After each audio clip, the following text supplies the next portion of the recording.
اليوم أول حلقة من برنامج القطنيكي. اليوم أول وحدة بتمرق رح نلقطها ونسألكن إياها أسئلة. تفضلوا مشوا معنا. وهي أول وحدة رح نلقطها.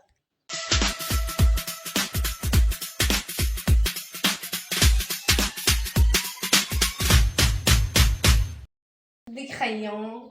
حبينا نسألك كم سؤال بس. تفضلي عارفينا شو اسمك؟ أنا اسمي زينب بنت الديوانية، بس بيقولوا لي أم عبد الرحمن. أهلين أم عبد الرحمن. لا، أم عبد الرحمن. طيب ماشي تشرفنا، بس تفضلي خبرينا شو وضعك؟ أول شي أنا من حلب، أنا عندي 35 ولد. ما شاء الله. 10 بالأيتام، 10 بالمزبلة، و15 عندي بالبيت. 5 أولاد الله يرضى عليهم. آمين. 10 بنات الله يغضب عليهم. الأولاد، أول شي ابني الكبير، أنا إيش اسمي؟ أم عبد الرحمن إذا ماني غلطانة. لو سمحتي ما عبد الرحمن. ماشي. فابني الكبير اسمه عبد الرحمن. ابني الثاني الله يرضى عليه، إيش اسمه؟ اسمه بكري. بكري. يعني هيدا البكر عندك؟ لا، مع عبد الرحمن هو البكر. ايه تشرفنا. عفوا. ابني الثالث إيش اسمه؟ اسمه شكري. الرابع الله يرضى عليه، إيش اسمه؟ والله ما قلتيلي. اسمه سرماي. شو اسمه؟ سرماي. عفوك أنا عم بسمع غلط. سرماي هي اللي بنلبسها بأجرينا. عفوا. ايه كفي. ما شاء الله كتير حلوين أسماء أولادك. تسلم حبيبتي. والخامس على هو بلبق عاصم أخوه الثالث اسمه بكري، فالخامس اسمه فكري. شرب ولادك كفي النيون. قلتي إنه عندك 35 ولد. أهوليك ليش حاطيهم بالميتم؟ الصراحة أنا بخلف وبزيد، وين ما يروحوا الله معاهن، الله يغضب عليهن إذا كانوا بنات، بس إذا أولاد الله يرضى عليهن. يعني أنت ما بتعرفي إذا بنات أو شباب؟ ما بعرف، حتى ما بعرف أسمائهن كمان. إيه هلأ البنات الله يغضب عليهن.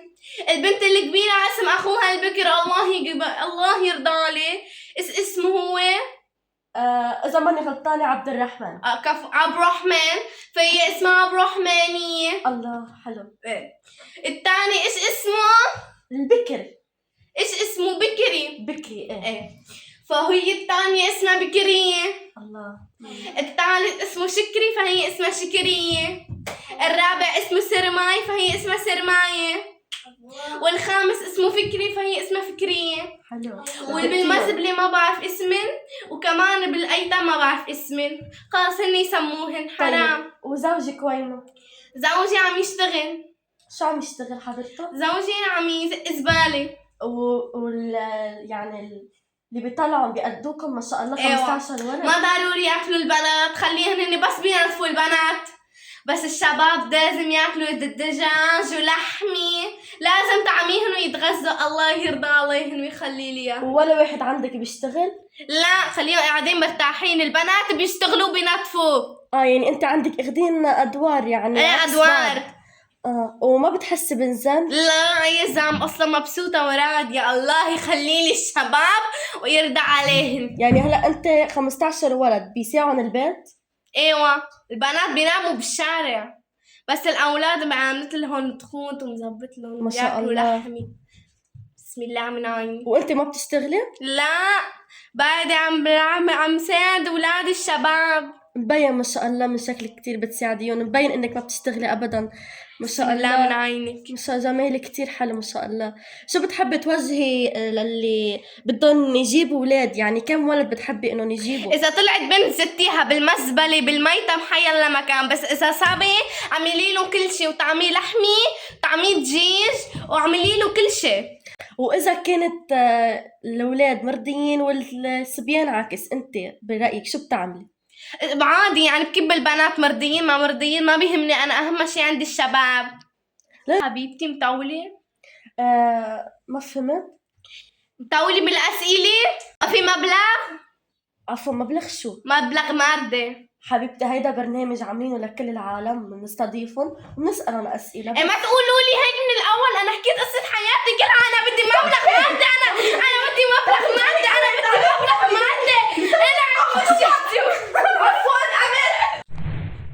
مشاهدينا بتكون خلصت هيدي الحلقة مع الشريرة المتوحشة أم عبد الرحمن. ام عبد الرحمن.